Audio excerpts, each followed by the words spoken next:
Chairman সহ ইসলামী ব্যাংকের সকল পরিচালককে অপসারণ। বাংলাদেশ ব্যাংকের ইডি জহির হোসেনকে প্রশাসক নিয়োগ।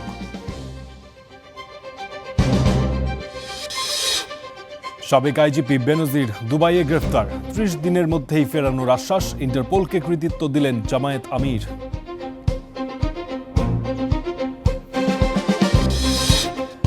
নারীর পোশাক নিয়ে পাল্টাপাল্টি বক্তব্যে উত্তপ্ত সংসদ। ধর্ষণ মামলা থেকে বাঁচতেই শিবির নেতা জিসানের আত্মগোপন, বললেন স্বরাষ্ট্রমন্ত্রী। খুলনায় ফজরের নামাজের সময় মসজিদে ঢুকে ব্যবসায়ীকে গুলি। চট্টগ্রামে নিজ বাসায় দুর্বৃত্তদের ছুরিকাঘাতে প্রাণ গেল মা মেয়ের। বিএসএফ এর পুশিং চেষ্টা অব্যাহত, বিজিবি ও স্থানীয়দের বাধায় ব্যর্থ। কুষ্টিয়া সীমান্তের শূন্যরেখায় ৩ দিন ধরে আটকা ১২ জন।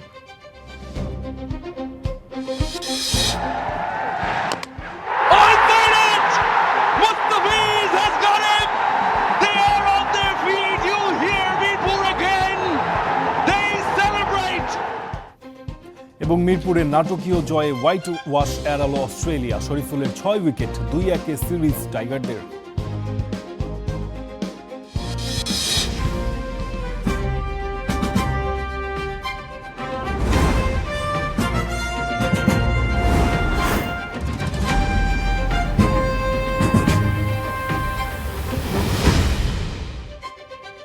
আমন্ত্রণ দেশে প্রবাসে, আমি ফারদিন খান আছি আপনাদের সঙ্গে। এবার বিস্তারিত খবর। অবশেষে ইসলামী ব্যাংকের চেয়ারম্যান খুরশিদ আলমকে অপসারণ করল বাংলাদেশ ব্যাংক। ভেঙে দেওয়া হয়েছে পুরো পরিচালনা পর্ষদ। পাশাপাশি ব্যাংক পরিচালনায় বাংলাদেশ ব্যাংকের নির্বাহী পরিচালক জহির হোসেনকে প্রশাসক হিসেবে নিয়োগ দিয়েছে কেন্দ্রীয় ব্যাংক। রোববার রাতে সব সিদ্ধান্তের কথা জানায় বাংলাদেশ ব্যাংক। অন্যদিকে তারল্য সংকটে পড়ায় এই দিন ইসলামী ব্যাংকে জরুরি ভিত্তিতে ২৫০০ কোটি টাকা ধার দিয়েছে বাংলাদেশ ব্যাংক। নতুন চেয়ারম্যান নিয়োগকে কেন্দ্র করে বেশ কিছুদিন ধরেই অস্থির ইসলামী ব্যাংক। সচেতন গ্রাহক ফোরামের ব্যানারে ২ সপ্তাহ ধরে বিক্ষোভ করেন শত শত আমানতকারী। টাকা তোলার হিড়িক পড়ায় রোববার ইসলামী ব্যাংকে জরুরি ভিত্তিতে ২৫০০ কোটি টাকা ধারও দেয় বাংলাদেশ ব্যাংক। অবশেষে আন্দোলনকারীদের দাবি মেনে খুরশিদ আলমকে চেয়ারম্যানের পদ থেকে অপসারণ করলো বাংলাদেশ ব্যাংক। বাতিল করা হয়েছে ইসলামী ব্যাংকের সব পরিচালকের নিয়োগও। পরিচালনা পর্ষদের ক্ষমতা দেওয়া হয়েছে বাংলাদেশ ব্যাংকের নির্বাহী পরিচালক জহির হোসেনকে। আমরা চেয়ারম্যান সহ বোর্ডের যতজন পরিচালক ছিল সবার নিয়োগটা বাতিল করা হয়েছে এবং এই জায়গায় আমরা বাংলাদেশ ব্যাংকের একজন নির্বাহী পরিচালক জনাব মোহাম্মদ জহির হোসেনকে বোর্ডের যাবতীয় দায়িত্ব পালন করার জন্য দায়িত্ব দেওয়া হয়েছে। আমানতকারীদের স্বার্থে, ব্যাংক কোম্পানির স্বার্থে এবং জনস্বার্থে এই কাজটা করা হয়েছে। এর আগে বিকেলে ইসলামী ব্যাংকের শীর্ষ কর্মকর্তাদের সঙ্গে বৈঠক করেন বাংলাদেশ ব্যাংকের গভর্নর মুস্তাকুর রহমান। বৈঠক শেষে সন্ধ্যায় ব্যাংকটির ব্যবস্থাপনা পরিচালক জানান, প্রয়োজনীয় সব সহযোগিতার আশ্বাস দিয়েছেন গভর্নর। সামনে আমরা কি প্রজেকশন আমাদের আছে এই বিষয়গুলো নিয়ে আলোচনা হয়েছে, বাইরে কিছু না। Pure business. আপনারা কি বলেছেন? আমরা আমাদের অবস্থান নিয়ে গেছি। আজকে যে আমরা টাকাটা নিয়েছি সেটা কোন কোন খাতে কোথায় আমরা খরচ করছি, কোথায় কিভাবে এগুলো উড্ডল হয়েছে, কোন ক্যাটাগরিতে উড্ডল হয়েছে, আমাদের আগামীকাল কি পরিমাণ টাকা লাগতে পারে, এই বিষয়গুলোই না। সোমবার থেকে ইসলামী ব্যাংকের লেনদেন পুরোপুরি স্বাভাবিক হবে বলে প্রত্যাশা ব্যাংকটির শীর্ষ কর্মকর্তাদের। Waled Sakib, star news, Dhaka. এদিকে নিজেদের জমানো টাকা ফেরত পেতে ফের রাস্তায় নেমেছেন সম্মিলিত ইসলামী ব্যাংকের আমানতকারীরা। রোববার সকালে গুলশানে ইউনিয়ন ব্যাংকের প্রধান কার্যালয়ের সামনে অবস্থান নেন শতাধিক আমানতকারী। তারা বলছেন স্কিম অনুযায়ী এখন টাকা পাচ্ছেন না, ফেরত পাচ্ছেন না তারা। তাদের দাবি অবিলম্বে হেয়ার কার্ডের সিদ্ধান্ত থেকে সরে আসতে হবে সরকারকে, ফিরিয়ে দিতে হবে মুনাফা সহ পুরো আমানত। পাশাপাশি যাদের লুটপাটের কারণে ব্যাংকগুলো দুর্বল হয়ে পড়েছে তাদের বিচার নিশ্চিত করতে হবে, ফিরিয়ে আনতে হবে পাচারের অর্থ। প্রয়োজনে ব্যাংক লুটেরাদের সম্পদ জব্দ করে ফেরত দিতে হবে আমানত। শরিয়া ভিত্তিক এক্সিম, ফার্স্ট সিকিউরিটি, সোশ্যাল ইসলামী, ইউনিয়ন ও গ্লোবাল ইসলামী ব্যাংককে একীভূত করে সম্মিলিত ইসলামী ব্যাংক গঠন করে সরকার।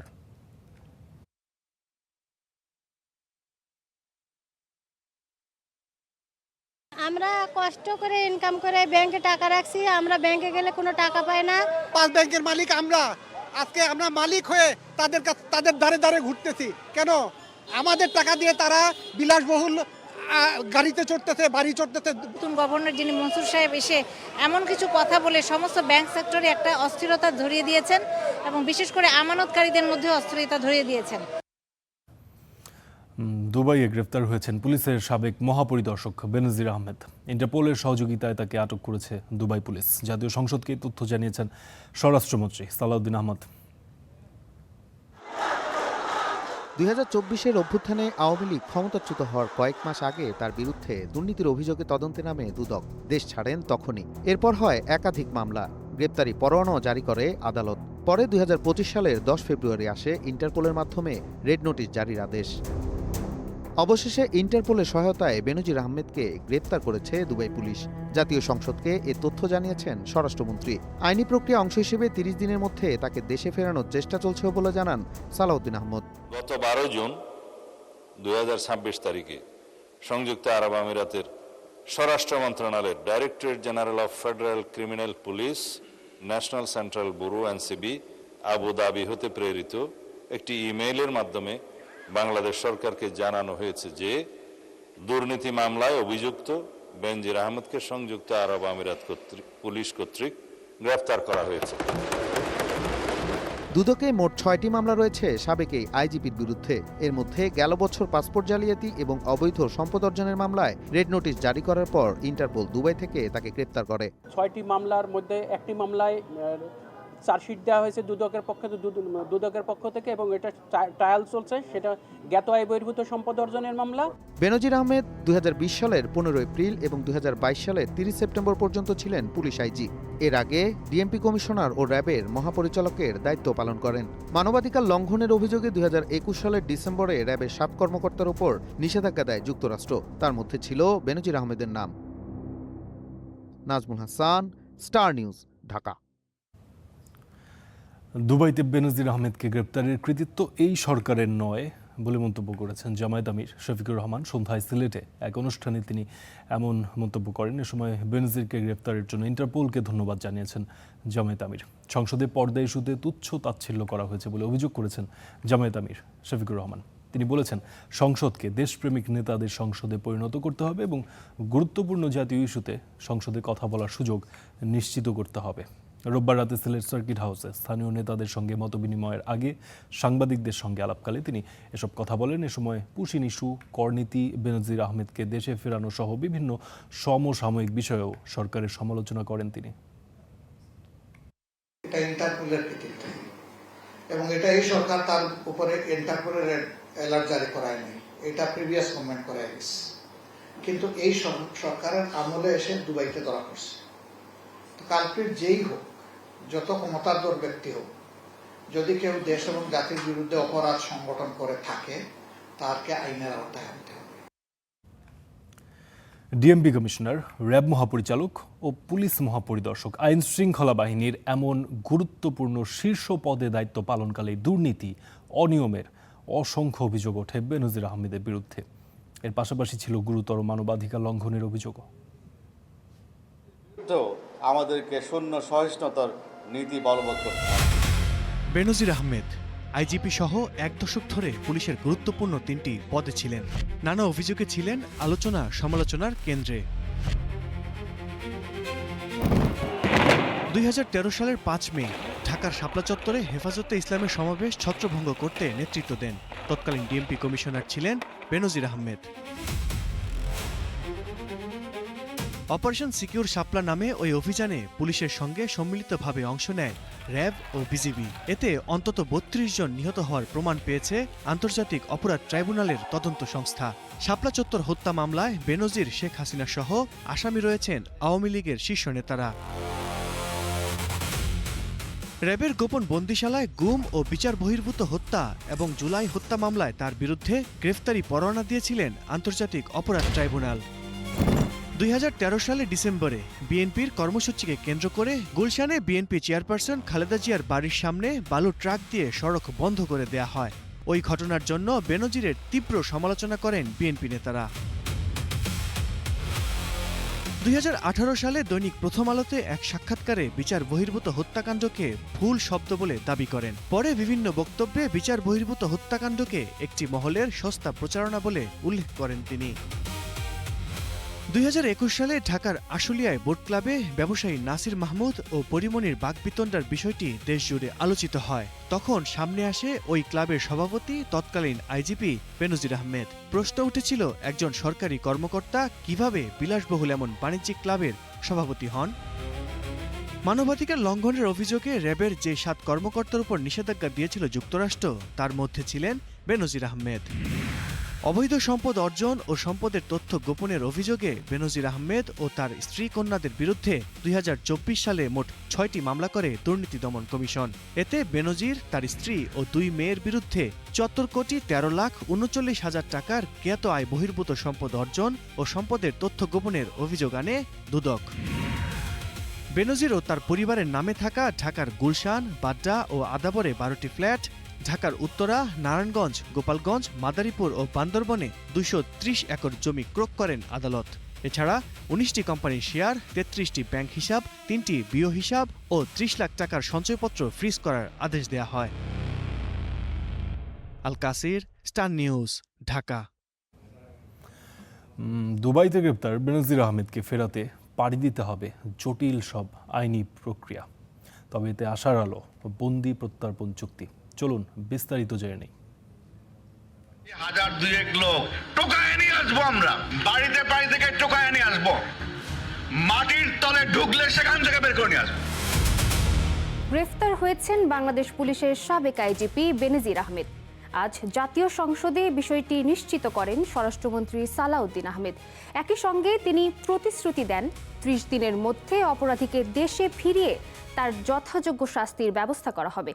কিন্তু প্রশ্ন হলো, দুবাই থেকে একজন হাই প্রোফাইল আসামিকে আইনি প্রক্রিয়ায় কিভাবে দেশে ফেরানো সম্ভব? প্রক্রিয়াটি ঠিক কতটা জটিল? কূটনৈতিক ও আইনি সমীকরণ। বিদেশে আটক যে কোনো অপরাধীকে দেশে কতটা দ্রুততার সঙ্গে ফিরিয়ে আনা সম্ভব তা নির্ভর করে বেশ কিছু বিষয়ের উপর। আন্তর্জাতিক আইনে অপরাধ কতটুকু গুরুতর, দুই দেশের কূটনৈতিক সম্পর্ক কতটুকু সক্রিয় এবং তাদের মধ্যে অপরাধী প্রত্যর্পণ চুক্তি রয়েছে কিনা। এক্ষেত্রে দুই দেশের মধ্যে বন্দি বিনিময় বা বহিঃসমর্পণ চুক্তি থাকলে অপরাধীকে ফেরানো সহজ হয়। প্রাথমিক পর্যায়ে আসামি পলাতক হলে দেশকে ইন্টারপোলের শরণাপন্ন হতে হয়। বাংলাদেশ পুলিশের অপরাধ তদন্ত বিভাগের মাধ্যমে ইন্টারপোলের কাছে রেড নোটিশ জারির আবেদন করা হয়, যার ভিত্তিতে অপরাধীকে আটক করা সম্ভব হলে কূটনৈতিক চ্যানেলের মাধ্যমে তাকে দেশে ফেরত পাঠানোর ব্যবস্থা নেয় সংশ্লিষ্ট কর্তৃপক্ষ। এক্ষেত্রে প্রক্রিয়াকে সহজ করে বহিঃসমর্পণ চুক্তি, যার মাধ্যমে আসামি গ্রেফতার হওয়ার পর দেশের স্বরাষ্ট্র ও পররাষ্ট্র মন্ত্রণালয় সে দেশের সরকারের কাছে আনুষ্ঠানিকভাবে আসামিকে হস্তান্তরের অনুরোধ জানায়। সে দেশের আদালতে অপরাধ প্রমাণিত হলে এবং তা শাস্তিযোগ্য হলে আসামিকে দেশে ফেরত পাঠানোর অনুমতি দেন আদালত। তবে চুক্তি না থাকলেও মিউচুয়াল লিগ্যাল অ্যাসিস্ট্যান্স বা এমএলএ চুক্তির মাধ্যমে আসামিকে দেশে আনা সম্ভব, বা অভিযুক্ত যদি জাল পাসপোর্ট নিয়ে বিদেশে অবস্থান করেন তবে অবৈধ অনুপ্রবেশকারী হিসেবে তাকে দেশে পুশব্যাক বা বিতাড়িত করা সম্ভব।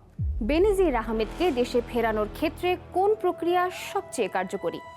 2014 সালের 27 অক্টোবর সংযুক্ত আরব আমিরাতের দুবাইয়ে আনুষ্ঠানিকভাবে বাংলাদেশ এবং সংযুক্ত আরব আমিরাতের মধ্যে অপরাধী প্রত্যর্পণ চুক্তি স্বাক্ষরিত হয়, যার অধীনে অপরাধী উভয় দেশের আইন অনুযায়ী কমপক্ষে 1 বছরের কারাদণ্ডের উপযোগী হলে এবং দণ্ডপ্রাপ্তের ক্ষেত্রে অন্তত 6 মাসের সাজা বাকি থাকলে তাকে দেশে ফেরত পাঠানো হবে। আর্থিক জালিয়াতি, প্রতারণা, অর্থ পাচার, দুর্নীতি, খুন ও মানব পাচারের মতো গুরুতর অপরাধগুলো এই চুক্তির আওতাভুক্ত।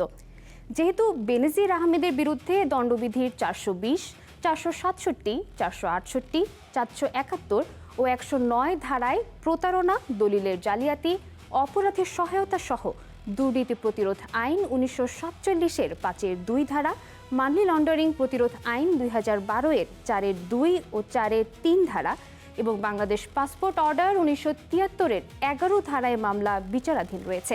তাই তার বিরুদ্ধে থাকা মামলা এই চুক্তির আওতায় পড়বে।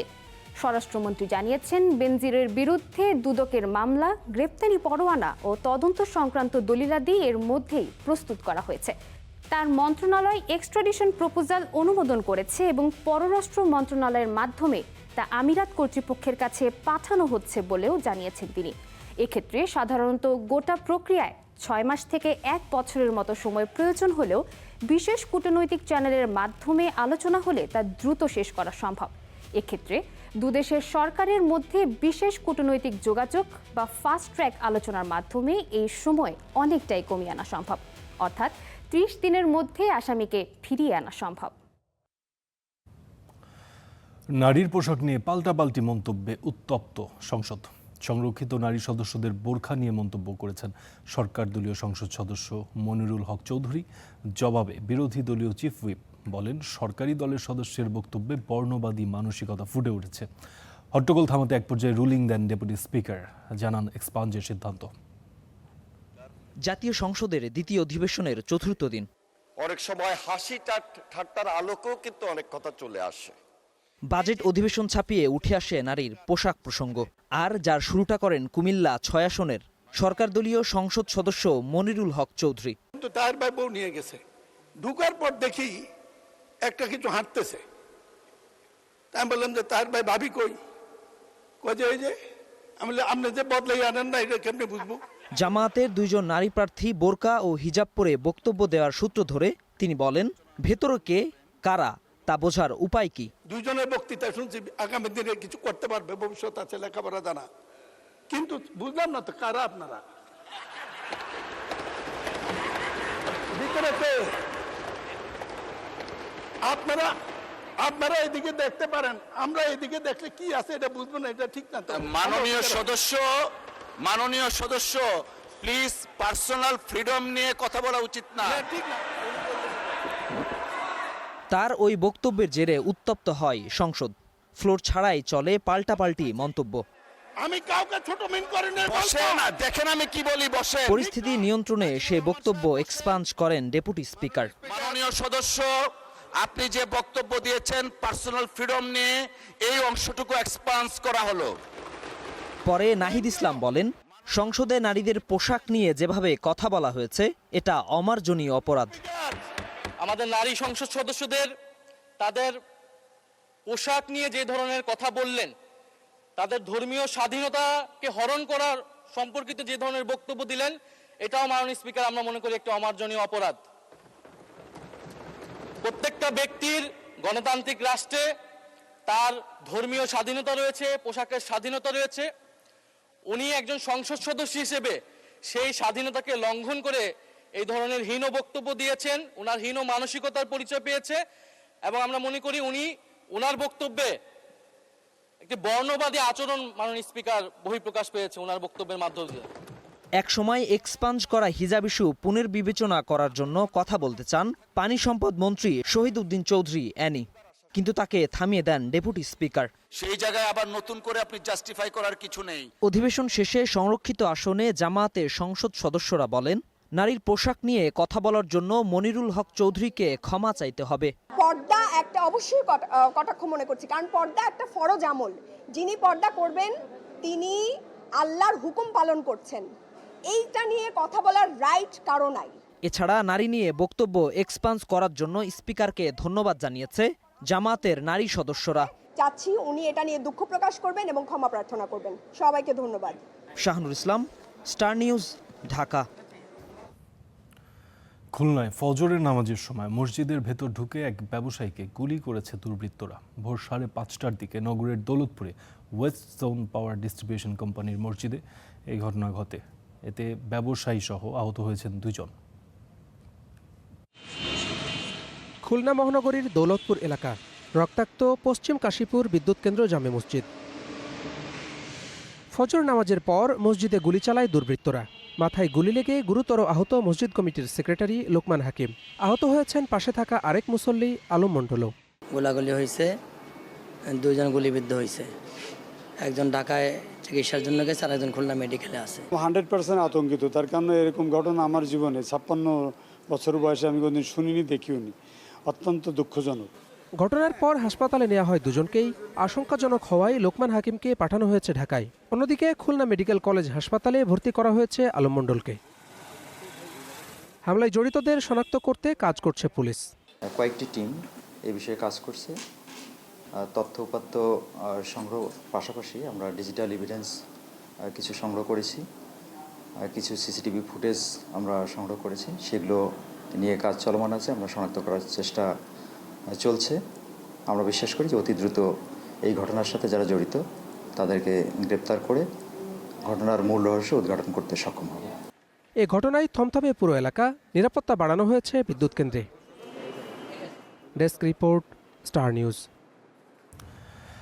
চট্টগ্রামের আনোয়ারায় মা ও মেয়েকে কুপিয়ে হত্যা করেছে দুর্বৃত্তরা। আহত হয়েছেন আর এক সন্তান। আর রাউজানে প্রকাশ্যে যুবদল নেতা মাসুদুল হক চৌধুরীকে গুলি করে হত্যার ঘটনায় তদন্ত করছে পুলিশ। আরও জানাচ্ছেন স্যার তামিম মাহমুদ। আনোয়ারার চেনামতি বড়ুয়াপাড়া এলাকা। শনিবার রাতে বাসায় ঢুকে মা এনি বড়ুয়া ও মেয়ে প্রিয়ন্তী বড়ুয়াকে কুপিয়ে হত্যা করে দুর্বৃত্তরা। আহত হন 5 বছরের শিশু পিয়াস।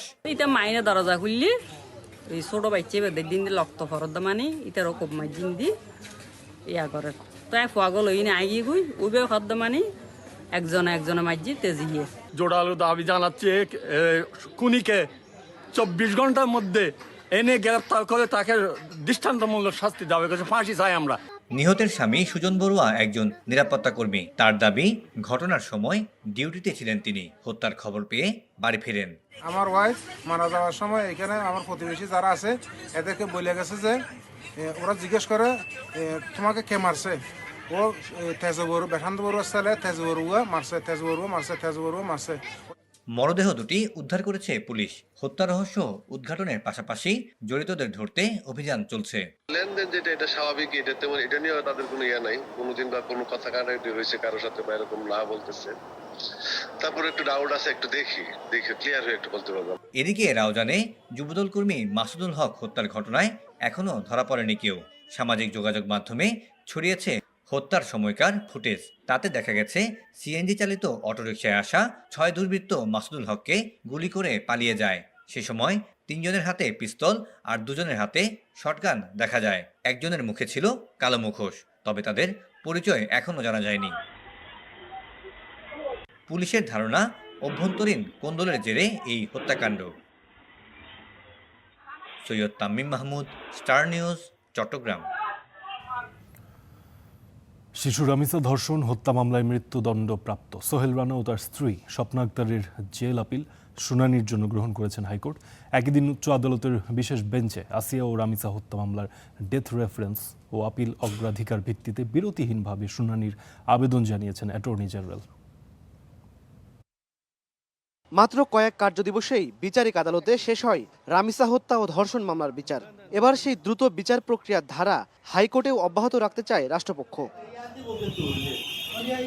তারই ধারাবাহিকতায় মৃত্যুদণ্ডপ্রাপ্ত আসামি সোহেল স্বপ্নার জেল আপিল শুনানির জন্য গ্রহণ করেন হাইকোর্ট। এ সময় দ্রুত শুনানির জন্য আদেশের কপি সংশ্লিষ্ট শাখায় পাঠানোর আবেদন করেন অ্যাটর্নি জেনারেল। মৃত্যুদণ্ডপ্রাপ্ত 2 জন ব্যক্তি সোহেল এবং স্বপ্না, তাদের আপিল মঞ্জুরির যে আদেশ, জেল আপিল মঞ্জুরির আদেশটি তারা সেকশনে পাঠিয়ে দেবেন এবং আমরা প্রত্যাশা করি সেটি যাওয়ার পরেই রামিসা হত্যা মামলার মৃত্যুদণ্ড রেফারেন্স শুনানির জন্য প্রস্তুতির কাজটা অনেক দূর এগিয়ে যাবে, পেপার বুক তৈরি হয়ে যাবে। হাইকোর্টের বিশেষ বেঞ্চে শিশু আসিয়া ও শিশু রামিসা হত্যা মামলার ডেথ রেফারেন্স এবং আপিল শুনানির বিষয়ে রাষ্ট্রপক্ষের অবস্থান তুলে ধরেন তিনি। আদালতকে বলেছিলাম যে কোনোভাবেই আপনার যদি সুযোগ হয় তাহলে এই মামলাটি, আসিয়ার মামলাটি অগ্রাধিকারের ভিত্তিতে শুনানি অনুরোধ করেছিলাম, আবেদন জানিয়েছিলাম। সেই বিবেচনায় আদালতকে বলেছি, আদালত বলেছে আপনার আবেদন এবং আপনার প্রেয়ার আমরা বিবেচনায় রাখব। হাইকোর্টের বিশেষ বেঞ্চে রোববার আসিয়া হত্যা সহ 20 মামলার 48 ফাঁসির আসামির ডেথ রেফারেন্স শুনানির জন্য কার্যতালিকায় ছিল। ইমন মাহমুদ, স্টার নিউজ, ঢাকা। আধিপত্য বিস্তার আর পূর্ব বিরোধের জেরেই গুলি করে হত্যা চেষ্টা করা হয়েছে রামপুরার সন্ত্রাসী ইয়াসিন খান পলাশ ওরফে কাইল্লা পলাশকে। এই ঘটনায় জড়িত একজনকে গ্রেফতার ও ব্যবহৃত মোটরসাইকেল জব্দের পর এই তথ্য জানিয়েছে পুলিশ আর মামলা করেছে পলাশের পরিবার। সাব্বির আহমেদের প্রতিবেদন। 12 জুন শুক্রবার জুম্মার নামাজের পর রামপুরা এলাকায় মোটরসাইকেলে আসা এক যুবক কাছ থেকে মাথায় গুলি করে ইয়াসিন খান পলাশ ওরফে কাইল্লা পলাশকে। গুলিবিদ্ধ পলাশ এখন ঢাকা মেডিকেলে চিকিৎসাধীন। এ ঘটনায় পলাশের স্ত্রী, দুবাইয়ে থাকা আরেক শীর্ষ সন্ত্রাসী জিসান আহমেদ মন্টি সহ 11 জনকে আসামি করে থানায় মামলা করেছে। পুলিশ বলছে যে শুটাররা পলাশকে গুলি করেছে তাকে মোটরসাইকেলে করে নিয়ে এসেছিলেন ইমাম হোসেন নামে এই যুবক। গুলির সময় ব্যবহৃত মোটরসাইকেল সহ তাকে গ্রেপ্তার করেছে হাতিরঝিল থানা পুলিশ। প্রাথমিক জিজ্ঞাসাবাদে ইমাম হোসেন জানায়, গুলির ঘটনায় প্রায় 10 জনের একটি টিম অংশ নেয়। উনি বাইকার হিসেবে শুটারদের নিয়ে আসছেন এবং শুটারদের সেফ এক্সিট দিয়েছেন। তার দেখানো মতে আমরা পরবর্তীতে এই মোটরসাইকেল যেটি ইউজ হয়েছে সেটি আমরা উদ্ধার করেছি। তারা 2 মোটরসাইকেলে 6 জন এখানে এসেছিল। এই 6 জনের মধ্যে শুটারও থাকতে পারে বলে সে সন্দেহ করেছে এবং তাদের কাছে আগ্নেয়াস্ত্র ছিল। গুলির সময় যে লাল গাড়িটি দেখা গেছে সেই গাড়িতেও একটি ব্যাকআপ টিম ছিল বলে ধারণা পুলিশের। বেশ কয়েকটি নাম আমাদের কাছে বলেছে যে তারা তার সঙ্গে এসছিল ঘটনাটি ঘটাতে। তো তাদেরকে আমরা যদি পাই তখন এটি আমরা মিলাতে পারবো যে আসলে এখানে এই ঘটনার পেছনে কারা রয়েছে। যাকে ধরেছে তাকে জিজ্ঞাসাবাদে যে আধিপত্য বিস্তারকে কেন্দ্র করে বা পূর্বের কোনো বিরোধকে কেন্দ্র করেই এই ঘটনাটি ঘটেছে। যুবদল নেতা মিজানুর রহমান মিজান হত্যা মামলায় প্রায় 20 বছর জেল খেটে 1 মাস আগে বের হন পলাশ। রামপুরা এলাকায় ডিশের ব্যবসা এবং কনস্ট্রাকশনের ব্যবসা রয়েছে পলাশের। Sabbir Ahmed, star news, Dhaka. 72 ঘন্টার মধ্যে রোগীদের সরিয়ে নেয়ার নির্দেশনা থাকলেও এখনও আদ্দিন হাসপাতালে ভর্তি রয়েছেন 2 শতাধিক রোগী।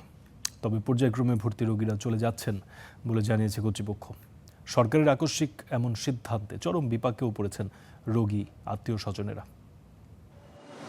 মাত্র 2 দিন আগে পৃথিবীর আলো দেখেছে এই ছোট্ট শিশুটি, অথচ সুস্থ হয়ে হাসি মুখে বাড়ি ফেরার বদলে কোলজোড়ে এখন শুধুই অনিশ্চয়তা।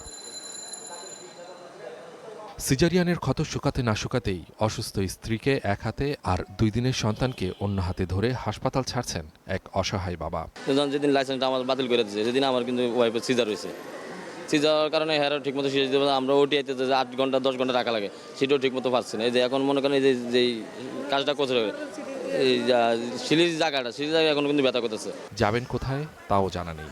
700 শয্যা বিশিষ্ট এই হাসপাতালে চিকিৎসাধীন 243 জন রোগী, যাদের সবার কপালেই এখন চিন্তার ভাঁজ। মেডিকেল আছে, সুস্থ হবে, ডাক্তাররা চিকিৎসা দিবে, কিন্তু এখন যখন লাইসেন্স বাতিল হয়ে গেছে এরপর তো হতাশ হয়ে গেছি আমরা।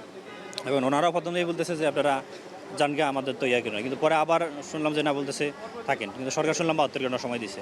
আমরা তো আসছিলাম, আজকে আসছি, অনেক দূরেতে আসছি, শরীয়তপুর থেকে আসছিলাম, তো ঢুকতে দিতেছে না, বলে বন্ধ লাইসেন্স নাকি বলে বাতিল করা হয়েছে নাকি। কিছু রোগী তো চলে গেছে, যাদের সমস্যা তারা চলে গেছে, আর আমাদের আরও কিছু যারা ছিল তারা এখানে সেবা পাইছে, তারা বলছে যে না, যদি আপনাদের যতক্ষণ পর্যন্ত এই বাচ্চাদের অসুবিধা আছে আমরা ততক্ষণ রাখবো। লাইসেন্স বাতিলের আদেশের পর থেকেই হাসপাতালের বহির্বিভাগে কোনো রোগী দেখা হয়নি। বন্ধ রয়েছে নতুন রোগী ভর্তিও। রিপোর্ট নিতে পারবেন, রিপোর্ট নিয়ে আপনি অন্য কোথাও ডাক্তার দেখাতে পারবেন, কিন্তু রিপোর্টটা লয়ে যায়। হ্যাঁ, রিপোর্টটা নিতে পারবেন, রিপোর্টটা নিয়ে অন্য কোথাও ডাক্তার দেখাতে, আমাদের এখানে ডাক্তার দেখাতে পারবেন না। এদিকে লাইসেন্স বাতিলের এই রায়ের বিরুদ্ধে উচ্চ আদালতে আপিল করার জোর প্রস্তুতি নিচ্ছে হাসপাতাল কর্তৃপক্ষ। তবে স্পর্শকাতর এই বিষয়ে ক্যামেরার সামনে আনুষ্ঠানিক কোনো বক্তব্য দিতে রাজি হননি দায়িত্বশীল কেউ। আইনি লড়াই কিংবা লাইসেন্স বাতিলের নিয়মতান্ত্রিক প্রক্রিয়া যাই হোক না কেন, এই মুহূর্তে সবচেয়ে বড় সংকটে পড়েছেন চিকিৎসাধীন অসহায় রোগীরা। স্বল্প সময়ের মধ্যে বিপুল পরিমাণ খরচ সামলে অন্য হাসপাতালে স্থানান্তরিত হওয়া সাধারণ মানুষের জন্য বোঝা হয়ে দাঁড়িয়েছে। Suman Mahmud, star news, Dhaka. এদিকে নারায়ণগঞ্জ জেনারেল হাসপাতালের নোংরা পরিবেশ দেখে ক্ষোভ প্রকাশ করেছেন স্বাস্থ্যমন্ত্রী সরদার মোহাম্মদ সাখাওয়াত হোসেন। দুপুরে নারায়ণগঞ্জ থেকে দেশের 10টি জেলার হাসপাতালে 10 শয্যার আইসিইউ এর উদ্বোধনী অনুষ্ঠানে বক্তব্য দেওয়ার সময় এই ক্ষোভ প্রকাশ করেন মন্ত্রী। এ সময় আগামী 3 দিনের মধ্যে হাসপাতালের রান্নাঘর সহ সার্বিক পরিচ্ছন্নতার জন্য সিভিল সার্জনকে নির্দেশ দেন, অন্যথায় প্রশাসনিক ব্যবস্থা নেওয়ার হুঁশিয়ারিও দেন তিনি। জানান, এবারের বাজেটে জিডিপির 1% স্বাস্থ্য খাতে বরাদ্দ রাখা হয়েছে। তিনি আরও যোগ করেন, সারা দেশে আরও 20টি হাসপাতাল নির্মাণ করা হবে। এর মধ্যে 1500 ওয়ার্ডের 2টি হাসপাতাল হবে বিশেষায়িত, যেখানে সেবা পাবেন কেবল নারীরা।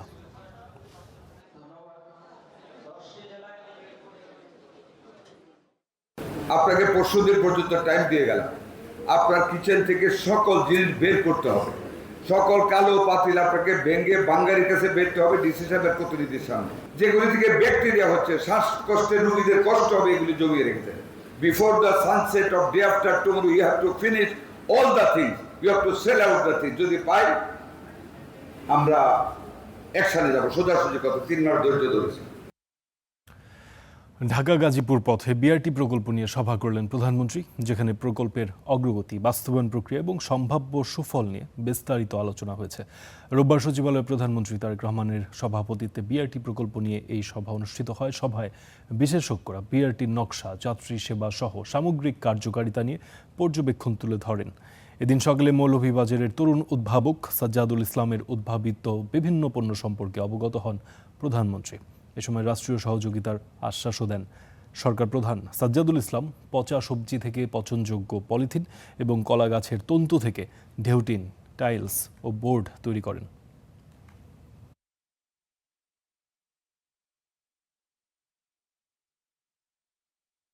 দেশের বিভিন্ন সীমান্ত দিয়ে পুশিনের চেষ্টা অব্যাহত রেখেছে বিএসএফ। তবে সেসব চেষ্টা রুখে দিয়েছে বিজিবি। তাদের সাথে পাহারায় যোগ দিয়েছেন স্থানীয়রাও। এদিকে কুষ্টিয়ার প্রাকপুর সীমান্ত দিয়ে পুশিনের চেষ্টা করা 12 জন আজও আটকে আছেন শূন্যরেখায়। জয়পুরহাটের পাঁচবিবি উপজেলার হাটখোলা সীমান্তে এক বৃদ্ধকে বাংলাদেশে পুশ ইনের চেষ্টা করেছে বিএসএফ। তবে স্থানীয়দের সহায়তায় তাকে আবার ভারতে ফেরত পাঠায় বিজিবি। ওই লোক বলে যে আমাকে ইন্ডিয়া থেকে পার করে দিছে। পার করে দেওয়ার পর আমি পথ ভুলে এখানে আসছি। সঙ্গে সঙ্গে বিজিবিকে খবর দেওয়ার পরে বিজিবিরা সঙ্গে সঙ্গে সীমানা পার করা দিয়ে দেয়। কুষ্টিয়ার দৌলতপুরে প্রাকপুর সীমান্ত 3 দিন ধরে শূন্যরেখায় আটকে আছেন নারী ও শিশুসহ 12 জন। বিজিবির বাধায় পুশিন চেষ্টা ব্যর্থ হলেও তাদের ফেরত নিচ্ছে না বিএসএফ। ফলে পাট খেতে মানবেতর জীবন কাটছে তাদের। পাশের জেলা চুয়াডাঙ্গার দর্শনা সীমান্ত দিয়ে রোববার ভোরে 11 জনকে পুশিনের চেষ্টা করেছে বিএসএফ। তবে বিজিবির বাধায় সেই চেষ্টাও ব্যর্থ হয়েছে। খবর পেয়ে বিজিবির সাথে প্রতিরোধে যোগ দিয়েছে গ্রামবাসী। যে কোনো পরিস্থিতিতে সীমান্ত রক্ষায় তৎপর স্থানীয়রা। আগে যে তৎপরতা ছিল এখন তার থেকে অনেক গুণ বাড়িয়েছে। এখন কিন্তু ওদের আপনার 24 ঘন্টা ডিউটি হচ্ছে। তাদের সাথে আমরা জনগণও আছি এবং তাদের সাহস বাড়ানোর জন্য আমাদের এলাকাবাসীও প্রতিদিন রাত্রেই থাকে তাদের সাথে। সর্বদা আছি, সকাল বিকাল সন্ধ্যা রাত্রি। ওরা মতন দেখছে, আমরা আমারও মতন দেখছি। ভারত থেকে অবৈধ লোক যেন বাংলাদেশে প্রবেশ না করতে পারে। পুশিন চেষ্টায় ব্যর্থ হয়ে ওই 11 জনকে সরিয়ে নিয়েছে বিএসএফ। বাড়তি টহল অব্যাহত রাখার কথা জানিয়েছে বিজিবি। সীমান্তের জনবল বৃদ্ধি করে, গোয়েন্দা নজরদারি বৃদ্ধি করে টহল তৎপরতা 24 ঘন্টা অব্যাহত রেখেছি। জনগণকে সাথে নিয়ে আমরা যেগুলা বিএসএফ এর গেট আছে এবং যেগুলা ভার্নারেবল পয়েন্ট, অর্থাৎ যেখান দিয়ে অনুপ্রবেশ হওয়ার সম্ভাবনা রয়েছে, ওইসব পয়েন্টে আমরা একেবারে স্ট্যাটিকভাবে ডিউটি করতেছি। এদিকে কুড়িগ্রামের রৌমারী সীমান্তেও একই চিত্র। উপজেলার বংশীরচর সীমান্ত দিয়ে 9 জনকে পুশিনের চেষ্টা করেছে বিএসএফ। এই ঘটনাকে কেন্দ্র করে উত্তেজনা ছড়িয়েছে সীমান্ত এলাকায়। বিজিবির সাথে পাহারায় যোগ দিয়েছেন স্থানীয়রাও। Mithila Anjum, Star News. ধসে পড়া দেশের অর্থনীতিকে টেনে তুলেছিলেন প্রেসিডেন্ট জিয়াউর রহমান বলে মন্তব্য করেছেন স্থানীয় সরকার মন্ত্রী মির্জা ফখরুল ইসলাম আলমগীর। তিনি বলেছেন, তার অবদানেই বিকশিত হয়েছিল দেশের গার্মেন্টস শিল্প। রোববার জিয়াউর রহমানের শাহাদত বার্ষিকী উপলক্ষে আলোচনা সভায় এই কথা বলেন তিনি। এ সময় তথ্যমন্ত্রী জহিরুদ্দিন স্বপন বলেন, প্রেসিডেন্ট জিয়া ভিন্ন মতকে সম্মান করতেন বলেই তিনি এতটা জনপ্রিয় হয়েছিলেন। শহীদ রাষ্ট্রপতি জিয়াউর রহমানের শাহাদত বার্ষিকী উপলক্ষে জাতীয় প্রেস ক্লাবের আয়োজনে এই বিশেষ প্রদর্শনী। এতে অংশ নেন সরকারের 2 মন্ত্রী। ঘুরে ঘুরে দেখেন দলের প্রতিষ্ঠাতার বীরত্বগাথা।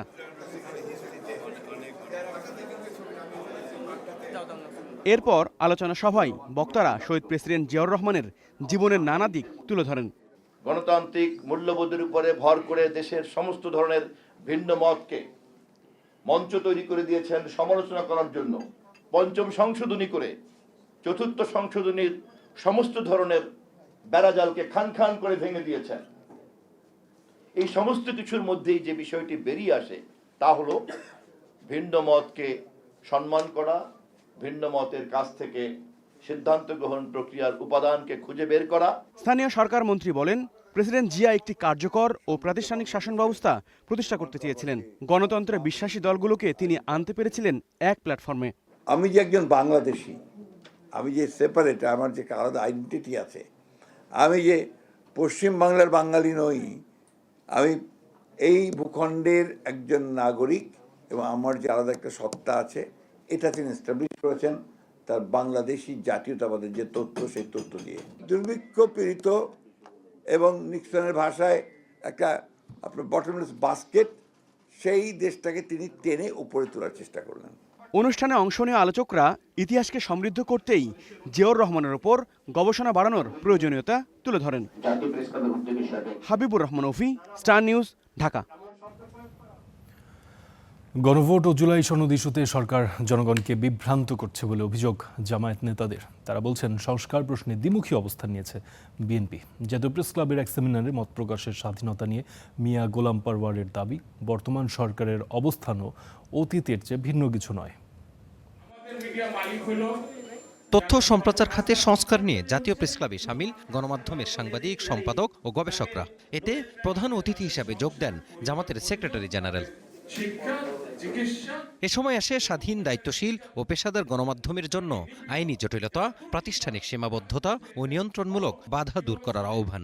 সাংবাদিকদের যে মৌলিক অধিকার আছে, সেই অধিকারগুলো পূরণ করার যে চাহিদাটুক, সেটুক ব্যবস্থা করা। গণমাধ্যমের স্বাধীনতা নিয়ে আলোচনা করতে গেলে আমাদের যদি বাংলাদেশের শুরু থেকে আলোচনা করি, তাহলে বেশ কিছু জিনিস আমাদের সামনে প্রকাশিত হয়। পরে জামাতের কেন্দ্রীয় নেতা শফিকুল ইসলাম মাসুদ অভিযোগ করেন, সরকার সংস্কার ফোবিয়ায় আক্রান্ত। এখন আমরা ইদানিং লক্ষ্য করছি, আমরা আমাদের বর্তমান সরকারকে দেখি তারা সংস্কার ফোবিয়ায় ভুগছেন। তাদের মুখে দেখবেন এখন সংস্কার শব্দটা তারা উচ্চারণ করেন না, অথচ যে 31 দফা তারা ঘোষণা করেছিলেন, সেটার প্রথমেই ছিল তারা একটা সংস্কারের জন্য এই সুন্দর রাষ্ট্রটাকে তারা সামনে এগিয়ে নিয়ে যাবেন। প্রধান অতিথির বক্তব্যে মিয়া গোলাম পরওয়ার বলেন, গণভোট ও জুলাই সনদ বাস্তবায়ন ইস্যুতে জাতিকে বিভ্রান্ত করছে সরকার। মত প্রকাশের প্রশ্নে অবস্থানও অতীতের সরকারের চেয়ে খুব বেশি ভিন্ন নয়। এই সংস্কারের পক্ষে হাতে ভোট যদি প্রধানমন্ত্রী দেন, তার অর্থ হল উনি তো মেনে নিয়েছেন, আবার এখন কেন না বলছেন? একটা দেশের হেড অফ দ্য গভর্নমেন্টের যদি এই চরিত্র হয় যে কথা একবার বলে আবার উল্টে দেয়া, তার কাছে জাতি কি আশা করবে? সেই জন্য লক্ষ্য রাখবেন, ওনারা জুলাই সনদ মানবো বলে, কিন্তু গণভোটের রায় মানবো এই কথা কিন্তু একদিনও বলে নাই। কি বলেছে? বলে গণভোটকে আর জুলাই সনদকে ওনারা আলাদা করে জাতিকে বিভ্রান্তির ধোঁয়াশার মধ্যে ফেলে দিয়েছে। সংস্কার ইস্যুতে বিএনপির নোট অব ডিসেন্ট জনরায়ের সঙ্গে সাংঘর্ষিক দাবি করে এই জামাত নেতার দাবি, গণভোটের বিপুল সমর্থনে দলটির সে অবস্থান প্রত্যাখ্যাত হয়েছে। জাতির রাজনৈতিক সংস্কার হয়নি, judicial. Mazharul Islam, star news, Dhaka. প্রস্তাবিত নতুন বাজেট বিনিয়োগ আকর্ষণ ও কর্মসংস্থান তৈরিতে সহায়ক হলেও কর, ভ্যাট ও শুল্ক ব্যবস্থায় ভারসাম্য না আনতে পারলে রাজস্ব আহরণে চ্যালেঞ্জের মুখে পড়বে এনবিআর। তাই কর ব্যবস্থা আরও সরল করা এবং কর জাল বাড়ানোর পরামর্শ ব্যবসায়ী, অর্থনীতিবিদ ও কর বিশেষজ্ঞদের। রোববার নতুন অর্থবিল 2026 আয়োজিত স্ম্যাক অ্যাডভাইজারি সার্ভিসের এক সেমিনারে বক্তারা বলেছেন, অর্থবিলে আনা নতুন সংশোধনীগুলো রাজস্ব আদায়ে জোরদার, করজাল বাড়ানো, কর প্রশাসনের ডিজিটালাইজেশনকে ত্বরান্বিত করবে।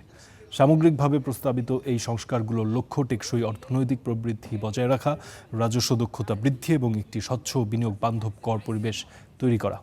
কিন্তু অর্থবিল বাস্তবায়নে যথাযথ তদারকির পাশাপাশি দুর্নীতি দূর করতে হবে।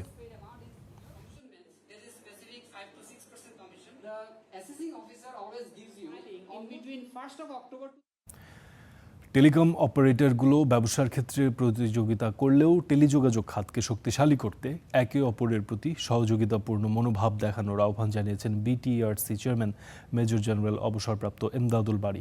এক্ষেত্রে অপারেটরদেরও পাশে থাকার আশ্বাস দিয়েছেন তিনি। রোববার বিকেলে রাজধানীর একটি হোটেলে গ্রামীণফোনের 700 মেগাহার্টজ স্পেকট্রামের উদ্বোধনী অনুষ্ঠানে তিনি এই কথা বলেন। তিনি আরও বলেন, দেশে মেধার ঘাটতি নেই, তবে পৃষ্ঠপোষকতা ও অর্থায়নে ঘাটতি রয়েছে। সেক্ষেত্রে বড় প্রতিষ্ঠানগুলোকে নতুন উদ্যোক্তাদের পাশে দাঁড়ানোর আহ্বান জানিয়েছেন তিনি। এ সময় গ্রামীণফোনের সিইও ইয়াসির আজমান বলেছেন, নতুন এই 700 মেগাহার্টজ তরঙ্গ দেশব্যাপী বিশেষ করে গ্রামীণ অঞ্চলে গ্রাহক সেবা আরও বেশি শক্তিশালী করবে।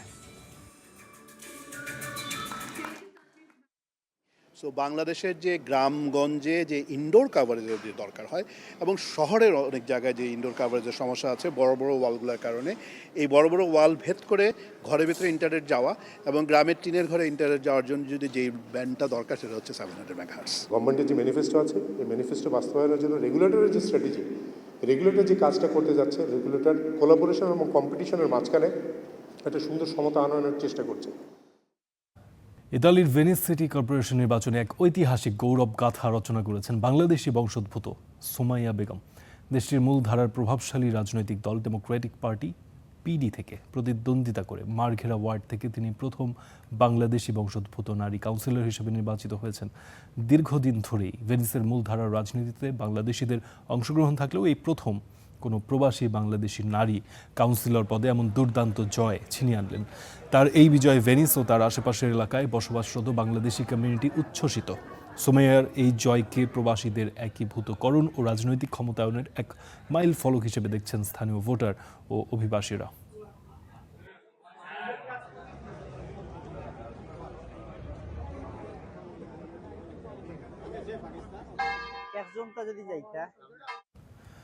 বহুল প্রতীক্ষিত যুক্তরাষ্ট্র ও ইরানের মধ্যকার সমঝোতা সই আজই হবে, এমনটা দাবি করেছেন মার্কিন প্রেসিডেন্ট ডোনাল্ড ট্রাম্প। কিন্তু চুক্তির জন্য মুখিয়ে থাকা ট্রাম্পের এই দাবিকে সরাসরি প্রত্যাখ্যান করেছে ইরান। দেশটির দাবি, আগামী 24 ঘন্টার মধ্যে চুক্তি সইয়ের কোনো সম্ভাবনাই নেই, তবে আগামী কয়েকদিনের মধ্যেই সমঝোতা স্মারক সইয়ের ইঙ্গিত দিয়েছে ইরান। আর মধ্যস্থতাকারী পাকিস্তান বলছে 24 ঘন্টার মধ্যে ডিজিটাল মাধ্যমে হবে সমঝোতা সই। তিন পক্ষের এমন ভিন্ন ভিন্ন বক্তব্যে সৃষ্টি হয়েছে ধোঁয়াশা। যুক্তরাষ্ট্র ও ইরানের যুদ্ধ কবে থামবে এ নিয়ে যখন উদ্গ্রীব বিশ্ববাসী, তখন মার্কিন প্রেসিডেন্ট ট্রাম্প, ইরান সরকার কিংবা মধ্যস্থতাকারী পাকিস্তান, তিন পক্ষ থেকে আসতে থাকে ভিন্ন ভিন্ন বক্তব্য। শনিবার পাকিস্তানের প্রধানমন্ত্রী জানান, আগামী 24 ঘন্টার মধ্যেই হতে যাচ্ছে বহুল প্রতীক্ষিত যুক্তরাষ্ট্র ইরানের শান্তি চুক্তির সমঝোতা। স্মারক সই নিয়ে পোস্ট দেন ট্রাম্পও। তবে সব দাবিকে উড়িয়ে দিয়ে ইরান সাফ জানিয়ে দেয়, রোববার সই হবে না কোনো চুক্তি। ইরান নাকচ করে দেওয়ার পরও ট্রাম্প বলছেন, রোববারই সই হবে স্মারক, সবার জন্য খুলে দেয়া হবে হরমুজ প্রণালী। ট্রুথ সোশ্যালে দেয়া এক পোস্টে এমন দাবি করেন তিনি। চুক্তিটি রোববার সই হওয়ার কথা রয়েছে। এটি সই হওয়ার সঙ্গে সঙ্গেই হরমুজ প্রণালী সবার জন্য খুলে দেয়া হবে। ইরানের সঙ্গে আমাদের সম্পর্ক আগের প্রশাসনগুলোর তুলনায় অনেক ভালো অবস্থায় রয়েছে। ট্রাম্প আরও দাবি করেন, আর কোনো পারমাণবিক অস্ত্র চায় না তেহরান। এছাড়া উপযুক্ত সময় সমৃদ্ধ ইউরেনিয়াম অপসারণে ওয়াশিংটনের সঙ্গে তেহরান কাজ করবে বলেও ইঙ্গিত দেন তিনি। তবে ট্রাম্প হুঁশিয়ারি দিয়ে বলেন, এই চুক্তি সহজে না হলে বিকল্প পথ বেছে নেবে ওয়াশিংটন। এই চুক্তি সই হলে ইরানের সঙ্গে যুক্তরাষ্ট্রের সম্পর্ক আরও ভালো হবে। তবে প্রক্রিয়াটি যদি দ্রুত, সহজ ও ভালোভাবে এগিয়ে না যায়, তাহলে যুক্তরাষ্ট্রের হাতে চূড়ান্ত বিকল্প রয়েছে। তবে ট্রাম্পের এমন বক্তব্যের পুরো বিপরীত দাবি করছে তেহরান। ইরান আবারও নিশ্চিত করেছে, আগামী 24 ঘন্টার মধ্যে চুক্তি সইয়ের কোনো সম্ভাবনাই নেই। তবে ইরানের পররাষ্ট্র মন্ত্রণালয়ের মুখপাত্র ইসমাইল বাঘেই ইঙ্গিত দিয়েছেন, এমন চুক্তি আগামী কয়েকদিনের মধ্যেই সই হতে পারে। এছাড়াও এই চুক্তিকে চূড়ান্ত চুক্তি না ধরে ভবিষ্যৎ আলোচনার একটি কাঠামো হিসেবে বিবেচনা করার জন্য বলছেন বাঘেই। সম্ভাব্য এই সমঝোতা স্মারক কেবল ভবিষ্যৎ আলোচনা অব্যাহত রাখার একটি কাঠামো হিসেবে কাজ করবে। এটিকে চূড়ান্ত চুক্তি হিসেবে বিবেচনা করা উচিত হবে না। আলোচনায় থাকা বিষয়গুলো অত্যন্ত জটিল। বর্তমান পর্যায়ে মূলত যুদ্ধ ও উত্তেজনা নিরসনের দিকেই গুরুত্ব দেওয়া হচ্ছে। পারমাণবিক ইস্যুতেও এখনো কোনো চূড়ান্ত সিদ্ধান্তে পৌঁছায়নি তেহরান। বাঘেই জানান, এ নিয়ে আলোচনা আরও 60 দিন ধরে চলবে। এদিকে চুক্তির জন্য মুখিয়ে থাকা ট্রাম্পের এই উদ্গ্রীব আচরণের নিন্দা জানিয়েছে ইরানের বিপ্লবী গার্ড বাহিনী। চুক্তির ব্যাপারে ট্রাম্পের এই অতি আগ্রহকে ব্যক্তিগত প্রচারের উপলক্ষ আখ্যা দিয়ে সমালোচনাও করেছে আইআরজিসি। এই সমঝোতা স্মারক সই সশরীরে হবে না। মধ্যস্থতাকারী দেশ পাকিস্তানের প্রধানমন্ত্রী শাহবাজ শরীফ জানিয়েছেন, রাজধানী ইসলামাবাদে চুক্তি সইয়ের ডিজিটাল অনুষ্ঠান আয়োজন করা হবে। কাজী শাহরিন, স্টার নিউজ। এবার খেলার খবর। বাংলাদেশ অস্ট্রেলিয়া ওয়ানডে সিরিজের খবর জানাবো। নাটকীয় তৃতীয় শেষ ওয়ানডেতে জেতা হলো না বাংলাদেশের। শেষ ওভারে এসে অস্ট্রেলিয়ার কাছে 1 উইকেটে হেরেছে টাইগাররা। বাংলাদেশের দেয়া 275 রানের টার্গেটে 3 বল হাতে রেখে জিতে নেয় অজেরা। 2-1 ব্যবধানে সিরিজ জয়ে সন্তুষ্ট থাকতে হয় টাইগারদের। মিরপুরে ব্যাট করতে নেমে শুরুটা ভালো করতে পারেনি টাইগাররা। মাত্র 2 রানেই কাটা পড়েন সৌম্য। এরপর রেনশোর বলে 19 রানে প্যাভিলিয়নের পথ ধরেন তামিমও। একই বোলারের বলে বোল্ড হওয়ার আগে শান্তর ব্যাটে আসে 24 রান।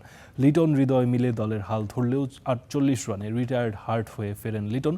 ক্যারিয়ারের 13তম হাফ সেঞ্চুরি তুলে নেন তাওহিদ হৃদয়। 88 বলে 83 রান করে আউট হন এই ব্যাটার। রিটায়ার্ড হার্ট থেকে মাঠে নেমে ক্যারিয়ারের 14তম 50 তুলে নেন লিটনও। অপরাজিত থাকেন 58 রানে, পঞ্চম 50 তুলে নেন 56 রানে। অপরাজিত থাকেন মোসাদ্দেক সৈকত, আর তাতেই 274 রানের ভালো সংগ্রহ পায় বাংলাদেশ। জবে ভালো শুরু পেলেও দলীয় 40 রানে জস ইংলিশ আর ম্যাট রেনশোকে একই ওভারে ফেরান শরীফুল ইসলাম। এক প্রান্ত আগলে রাখা কুপার কনলির 149 রানে 3 বল হাতে রেখে জয় পায় অস্ট্রেলিয়া। 48 রান খরচায় ক্যারিয়ার সেরা 6 উইকেট তুলে নিয়েছেন শরীফুল ইসলাম।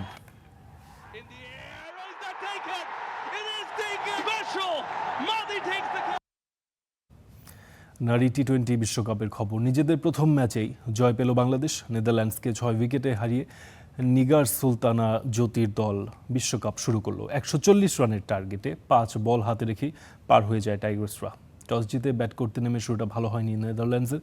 14 রানে ফেবেকে ফেরান মারুফা, আর আরেক ওপেনার হেথেরকে 16 রানে ফেরান ফারিহা তৃষা। অধিনায়ক দ্য লিভের 50 ছাড়া বাকিরা সুবিধা করতে না পারলে 139 রানে থামে নেদারল্যান্ডসের ইনিংস। জবাবে 67 রানের ওপেনিং জুটিতে দারুণ শুরু এনে দেন জুয়াইরিয়া ফেরদৌস ও দিলার আক্তার। 33 বলে 50 করে জুয়াইরিয়া ফিরলে ভাঙে এই জুটি। সুবিধা করতে পারেননি অধিনায়ক জ্যোতি ও সোবহানা মোস্তারি। দিলার আক্তার ফেরেন 26 রান করে। পঞ্চম উইকেটে 56 রানের জুটি গড়ে দলের জয় নিশ্চিত করে মাঠ ছাড়েন শারমিন আক্তার ও স্বর্ণা আক্তার।